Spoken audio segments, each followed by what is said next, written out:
Hello there, my name is Will Patillo, and today I'd like to demonstrate to you a little side project I've been working on lately. It's called a neural network visualizer. So neural networks have been getting a lot of media attention lately as being a strategy of choice for machine learning, which is a subdiscipline within the more general concept of artificial intelligence. However, explanations of them, even when they're pretty well written, can still seem pretty mysterious as to what is actually happening. My goal in creating this visualizer is to demystify the process a little bit so you can see step by step exactly what's happening all the way through. You can think of pretty much any intelligent system as taking some set of observations as inputs, processing them, and then responding somehow with a set of output actions that could be described in some way. And what this particular system is set up to deal with is a set of numbers between +1 and -1. So that's what each of these observations is just a number between 1 and -1. And then there's just a bunch of simple mathematical calculations that happen in each of these neurons in a bunch of steps repeated many times, and then the end result is also something between +1 and -1. The color scheme that I am using for this is anything that is blue represents a +1, anything that is red represents a -1, and black is 0. And that color scheme is repeated all the way through. Things that are green are not holding any numbers in them, they're just little connection points. Right here, these are the observations that the neural network is taking in from the outside world. Right now, this is a totally arbitrary case of just a bunch of sine waves. That's why they're slowly transitioning from red to blue back to red again. They're just all offset by different starting values so that they don't all look the same at the same time. This is not solving any particular real-world problem. It's just kind of looks nice, and it allows for a smaller network that's less cluttered and overwhelming. A little bit later, I'll be getting to a case of number recognition. But just for explaining the parts, this will work fine.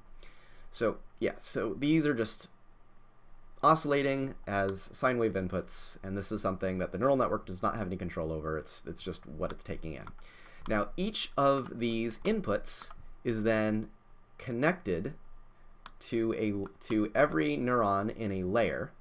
So this would be the input layer of the neural network. And the observations are just passing their values to the input layer. The number of neurons in the input layer equals the number of observations, and each observation is connected to each neuron in the input layer. So it's just whatever number's here gets passed along. If we follow one of these over, we'll see our first neuron up here. First, a weight is applied to each neuron, and that's what these little boxes are for. So this box is a weight of 0. This box is a weight of, I'd say, -0.8. This box is a weight of positive, I'd say, 0.9 or something like that. I'm just kind of guessing based on how light or dark these colors are. And a weight is just multiplied by the input value. So this, for example, would be taking, let's see, this is 1 right now multiplied by 0, and then the result of that input times the weight is shown in this little rectangle right here.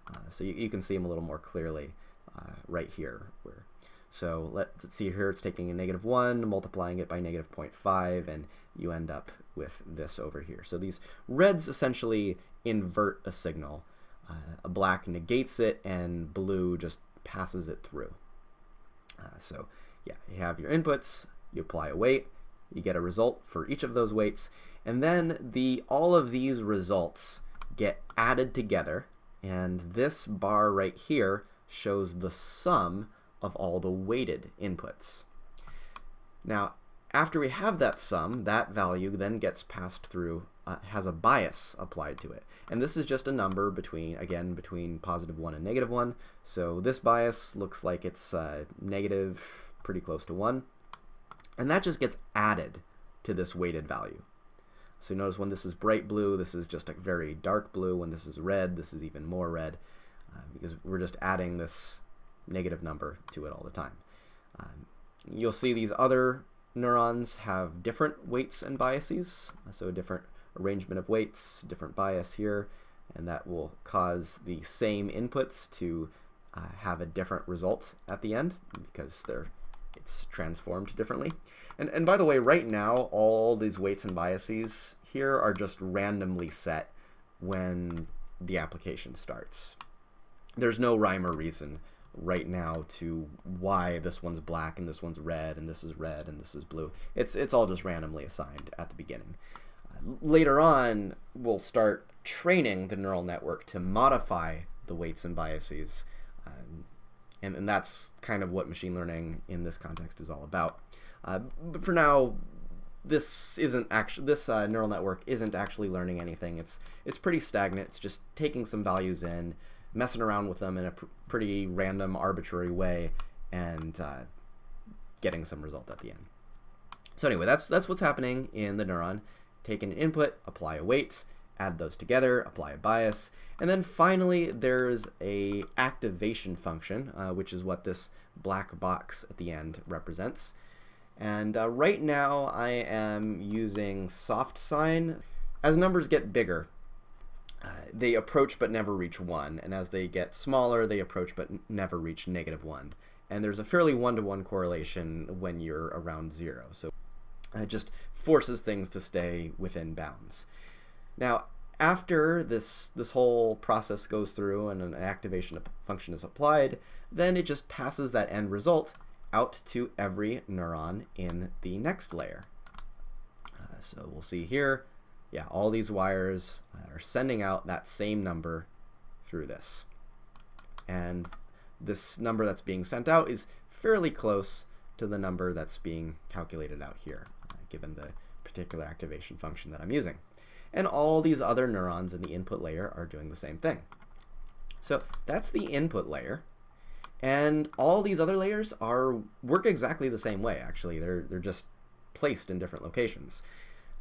So over here, we have an output layer, and it's called that because they're connected to an output. And the math as to how these work is exactly the same as the input layer, except that instead of sending the result to many places, each one of these only sends the result to a single output. And then in between the input and the output layer, we have the hidden layers, which sound really mysterious, but again, they work exactly the same as the input and output layers. They're just only connected to neurons on both sides. So whereas the input layer is connected to the real world on its input, the output layer is connected to the real world on its output. The hidden layers they're connected to neurons on one side and connected to neurons on the other side. So right now, and also with hidden layers, they're not required to match the amount of observations or actions that they're connected to. You can have however large a set of you can have as many hidden layers as you like. Each layer can be as big as you want it to be, and there's kind of more of an art than science into deciding exactly how big to make these hidden layers. But really, though, ultimately they work exactly the same way as everything else. They take input signals in. Each input has a weight applied to it, and you can see the results of those weights here. Those weighted inputs are summed together here. A bias is applied here with the result over here, and then an activation function here, and then the end result sent out again. And that's same for all of these. And then finally, after the output is finished, that result sends out over here, and this is what the system actually does in response to these inputs. If on this patterns example, like I wanted to make it a little bigger, say I wanted to add another hidden layer and then make the middle one size 9, and then maybe have 8 observations at the beginning, then now it looks like this, where you have, and then it's just more of these observations coming in, more wires all the way through it, but it still all works exactly the same way. It's just changed the number of neurons. One other thing I'd like to demonstrate in this case, though, is I mentioned that activation function using that soft step. One other activation function I'd like to demonstrate, just to show some variety, is right here I'm using a binary step activation function. So here, all the weights and biases are acting exactly the same as before, except now this little activation function is working differently. And how this one's working is if this end result is 0 or less than 0, then it outputs a 0, and if it's greater than 0, then it outputs a 1. So the computation happens exactly the same way, but the end result is always 0 or 1. And so you can see these end results, these end actions are always going to be a positive 1 or a 0 out here. So just looks a little bit different. You can see things like flip a little bit more suddenly because you're using discrete values. And there are certain kinds of cases where this is a little bit maybe more effective. Lots of other activation functions, most of them look more or less the same as that soft sign one, though. So I'm not going to run through every single one that I have in my library. Okay, so that's enough of that kind of arbitrary setup that I was showing earlier, where I was just using sine waves. Now let's move on to something a little bit more like a real-world example. This neural network is set up to handle image recognition, or more specifically, number recognition. So over here, I have a LCD-style panel. So now these inputs are observing the values on this little panel right here. They're just a set of ones and zeros.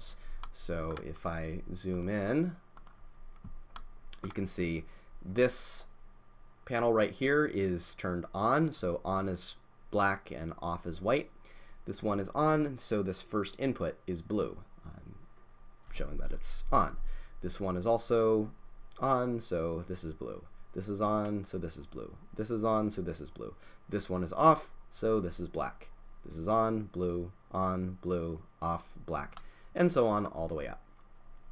If I change the values here and say put in a 1, now we have different inputs that are on and off to match these. So I can go through all of these different numbers, 0 through 9, and get a different set of inputs. And then they get processed the same way by all these neurons here, just as before. And then the system looks through all of these outputs and finds the one that is the most blue, and highlights that just to make it visually clear to the user which one is the bluest. And this is 0, 1, 2, the third item up from the bottom, so it outputs a 3 over here. So what's going on right now is the neural network doesn't actually know what this is, it just sees all of these, and it processes those numbers and interprets the result as a 3, because this one came out the highest. If I put in a different number, now it's taking in all these and saying that 6 is the one that it sees the number as. Now, right now this is totally untrained because, again, all these inputs and biases are just set to initialize to random values. The idea, though, is that we can train the network, that is, change the weights and biases, such that the number that it sees matches the number that it actually is. So let's go through the training process a little bit. If I have some number selected and I hit spacebar, we'll see a set of an error signal propagate through the network. So I'm going to maximize this, see it a little better. So that's what all these little balls are. And if I hit this a couple of times, eventually you'll see that this starts to match. And it'll still go off a little bit, but after a little while it'll stabilize at 5. Yeah, so we can see, at least in these two numbers, it has been correctly trained to recognize that 8 as an 8 and this 5 as a 5. Let's go through a little slower as to what's happening on those training. So I'm going to slow down the rate at which the error backpropagates so we can watch it a little closer. And right here, these circles we're sort of seeing earlier, but it was kind of not really very close up, represent the error signal. And again, I'm using that same color scheme of blue is +1, red is -1, except that just showing shades of red and blue didn't show up as well. So instead, I'm displaying the magnitude of error as the size. So a large blue sphere is a large positive error, a large red sphere is a large negative error, a small blue sphere is a small positive error, a small red sphere is a small negative error. Now, what am I talking about when I say that these are an error? Well, if you can get that just by comparing the output of the system with the desired output. So this column right here, this column right here shows the output of the neural network. This one's lit up, so it's perceiving this value here as a +1. But it was supposed to be a 0 because the neural network is saying this is a 6, but it isn't a 6. So the 6 channel should be off, or at least not the highest. But it's saying that it is the highest, so this is a error in the negative direction. This is bluer than it should be. So it's sending back an error signal of the fairly large negative error signal, and sending that back saying, hey, neuron, if you get the same inputs, make your end result less positive, so that I don't make the same mistake again. Meanwhile, these other neurons are doing the same thing. So like this one is getting a negative output value, so it's creating a 0 here, but it should be generating a +1. So this creates a fairly large positive error signal that it's sending back. And then these other ones are just slightly negative when they should be 0, so it's a small positive error. This is moderately positive when it should be 0, so it's a moderate negative error.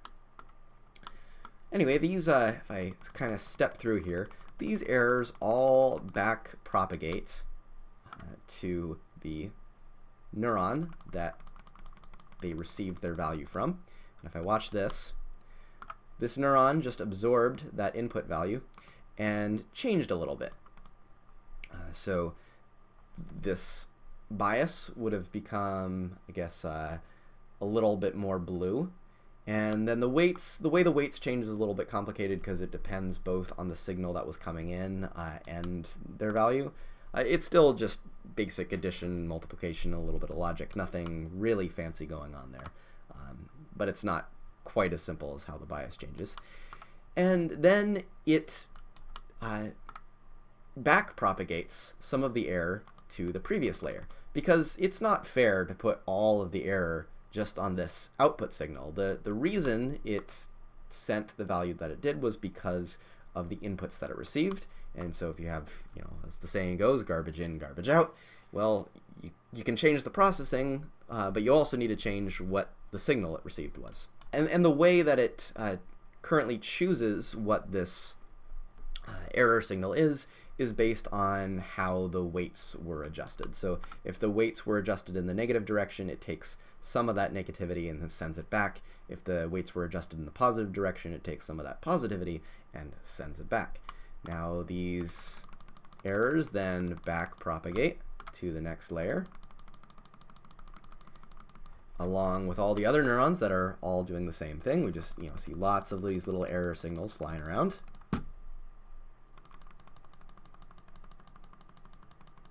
and they all get absorbed by the previous layer of neurons. Now, whereas all these neurons just had one large error that they were receiving and splitting that up, these are receiving error from a bunch of different sources. And so all this does is it just kind of sums those error signals together into a single error signal, and then applies the exact same math as the previous one did. I'm just adjusting the bias a little bit and the weights so that given the same inputs, it'll send a result that was closer to what it should have sent the first time around. So if I let that go, just watch them. Yeah. And then finally, when it gets to this input layer, the error signal stops because it doesn't really make sense to send error back into the world in this kind of case. So these just absorb error and don't send anything back. So now all of these have changed slightly. So let's watch that a little closer. I'm going to go back into the game view, and I'm going to see if we can actually watch one change. So, alright. So down here, we're getting a fairly big positive signal. I would expect this to become a little bit more blue. So let's see if we can see that change. Just watch all these colors. And there we go. Yeah, this just became a little less red, and these also changed as well. And we can watch the errors propagate all the way back.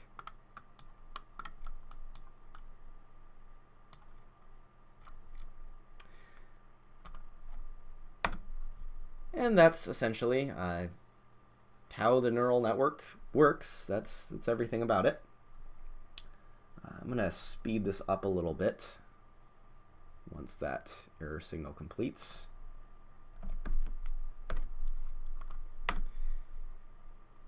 And we'll watch if this was set up right, then after I train the same number several times, then after a while it should match.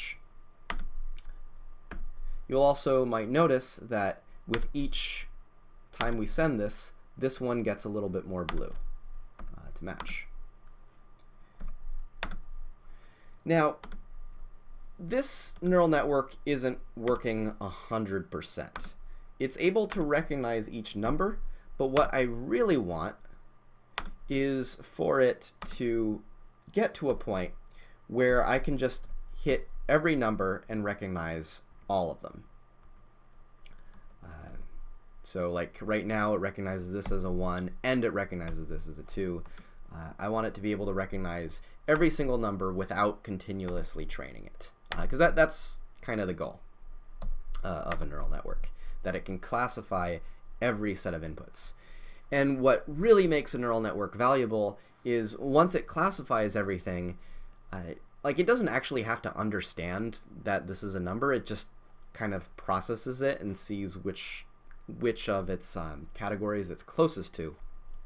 So in theory, if I were to take, say, some number like a 1 and just turn off this one, or a 7 and maybe remove this little bit down here, it's still closer to being a 7 than any other number, and so it should still recognize that as a 7.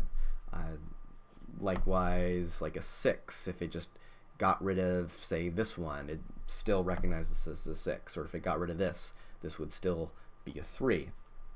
And that becomes super useful because then it would be correctly classifying numbers that it hadn't actually been trained on. Oh, by the way, the reason it knows how to generate this error signal is because each of these combinations, each of these these setups that I have that turn on the correct values in all of these little squares, they come with a tag that say what number it's supposed to be, and that tag is sent to this, is known by the system over here, and that's what's used to generate these initial error values.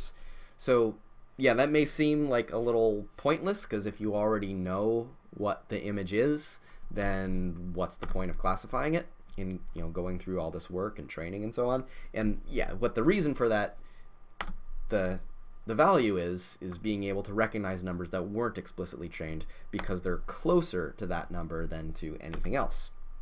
And so like a real-world application of this kind of setup would be like if you ever use an ATM and you put in a check and with just handwriting on it, and it's able to recognize what numbers you wrote, like what is the value of the check. Well, it's never seen that exact combination of images before, that exact way that you wrote $25 or whatever is on the check. But it's closer. What it has seen, what it has trained on, is closer to what you wrote than to any other particular number.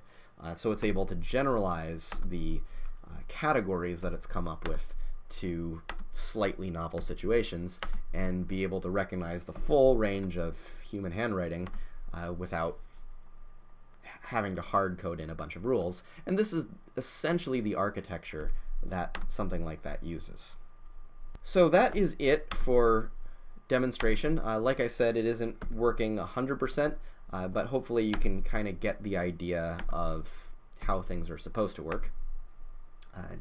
Now for the remainder of this video, I'd like to go a little bit into the code as to how some of these values are determined, and talk a little bit more about this error that I'm seeing. This portion of the video is going to be aimed a little bit more at people who actually study neural networks, with the kind of hope that someone will in the comments let me know what I'm doing wrong on this, and hopefully make it better so that it can actually work fully and not be continuously trained whenever it wants to see a new number. Although I notice it is getting faster at like needing fewer trainings to arrive at the right answer.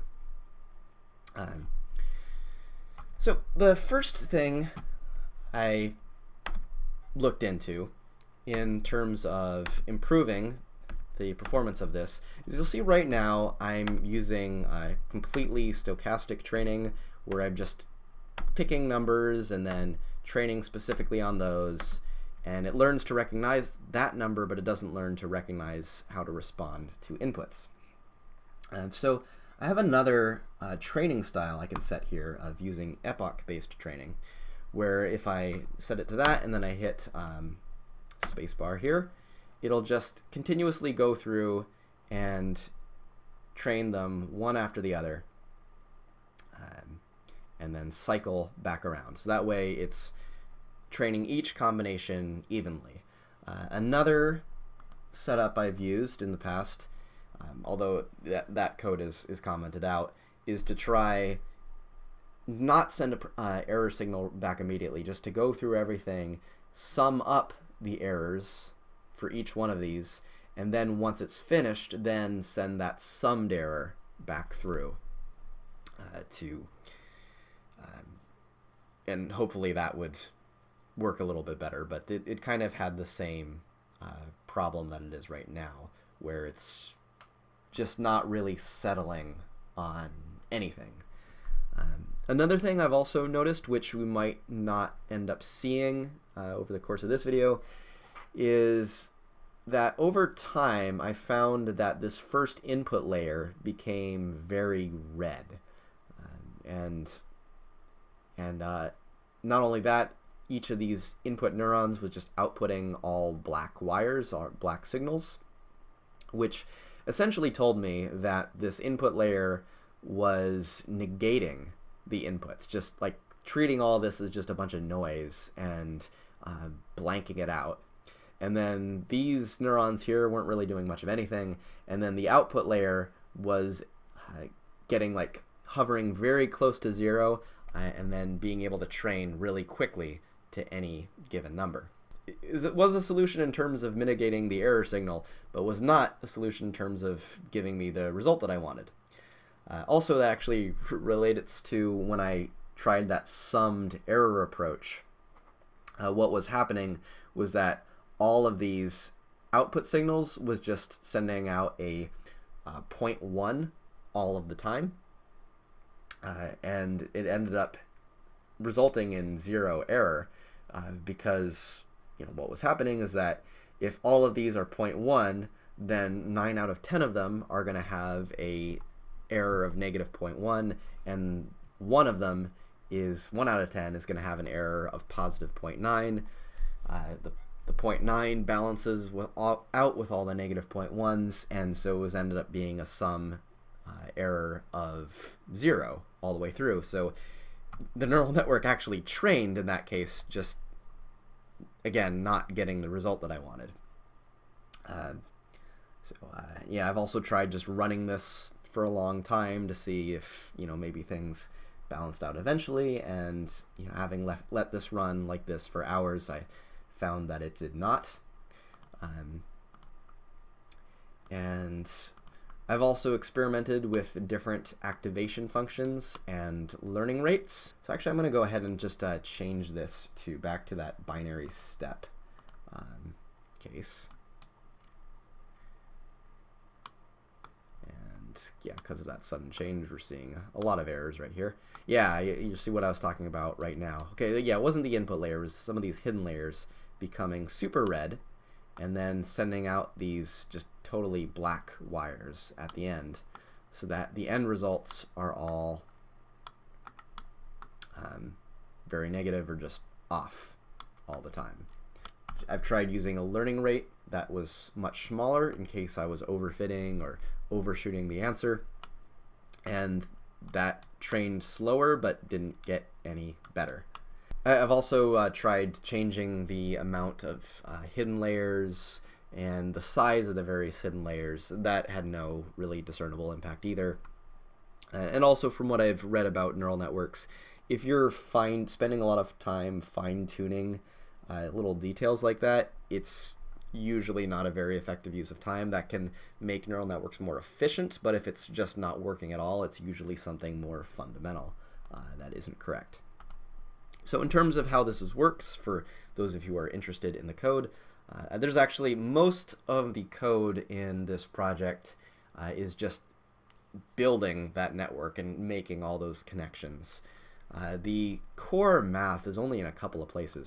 So right here we see the signal processing when we're feeding signals forward. So a neuron will take in a signal, and it will multiply that signal by its weight value, and then this is just for display. And once it's received all its signals, it'll send that out.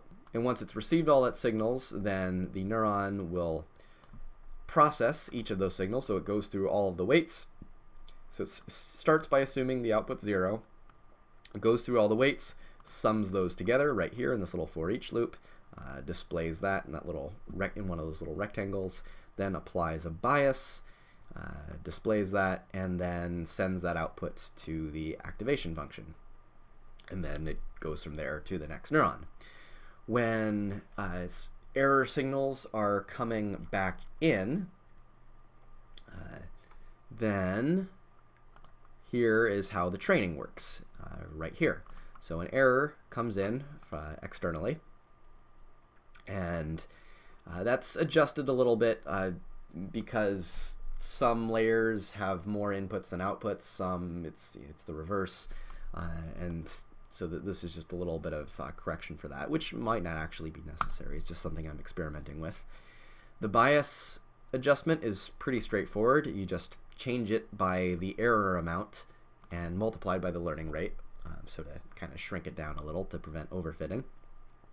And then for the adjustment of the weights, you just look at the input signal, and so if the input signal is positive, then you adjust the weight in the direction of the error. If the input signal is negative, you adjust the weight in the opposite direction of the error. Then you multiply by the learning rate, as before, and then send back as the error signal to the previous layer that amount that the weight has been adjusted. And yeah, then that error gets back-propagated back, and this is where we create those little error signal values. This is pretty much more just for display purposes here. And that's actually about it for the math that I'm using.